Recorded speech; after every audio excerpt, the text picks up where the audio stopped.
Hello all. So in this video we are discussing the instructions in basically the increment and decrement instructions. So let's start with INR R. This INR means increment, okay, and increment in the value of register R. That is, this R can be any general purpose register. So for example, let's consider INR B. Then what will it will do? This instruction will, suppose B has initial value 2, then what this instruction will do, after execution of this instruction, the value of B will be incremented by 1, okay, and our answer will be 03, okay, and this value of B is incremented by 1 and stored again at in B only. So this 03BH will be stored at in register B only, correct? So as discussed in our previous videos of timing diagram and how to plot it, and I have also discussed that one video which is totally based on instruction of how many machine cycles are required or anything. Okay, everything is discussed in very much detail for each and every instruction. That video is helpful. So over here, let's try to calculate number of cycles, okay, or we can say machine cycles involved.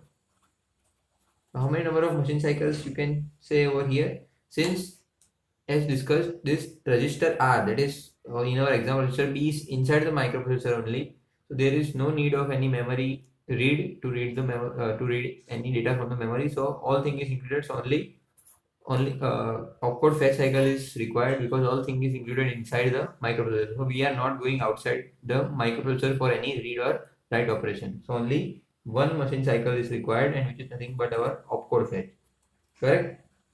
The number of T states, as we all know, it will be 4, because opcode fetch cycle consists of either 4 or 60 states, and I discussed how which instructions have 60 states. Only few instructions have 6, majority has 4, and those exceptions we have discussed.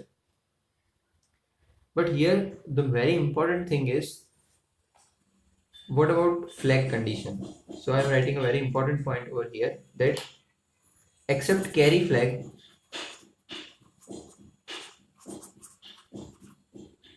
all other flags are modified. It means that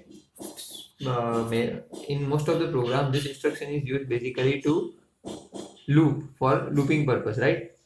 So in that loop, if they are using carry, okay, as a condition to check whether to jump to any subroutine branch or not, so they will they will use particular this any instruction jump on carry or jump on no carry, okay, like this JC or JNC, and they will ask how many times that loop will uh, okay, perform the routine or subroutine task.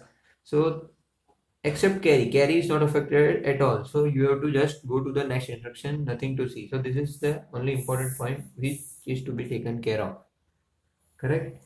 So same in all instruction, either it is INR DCR also has the same thing, only decrement will be there. It also consists of same number of cycles, just INR M and DCR M both are same only.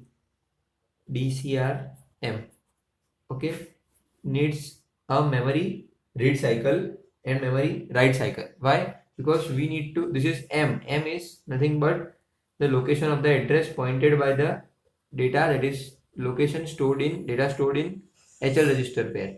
So we need to go outside into the memory, because whatever HL has stored, suppose 0024 is stored in HL, so the processor has to go to the address 0024 in order to fetch the data of HL register from this location, that is M, right?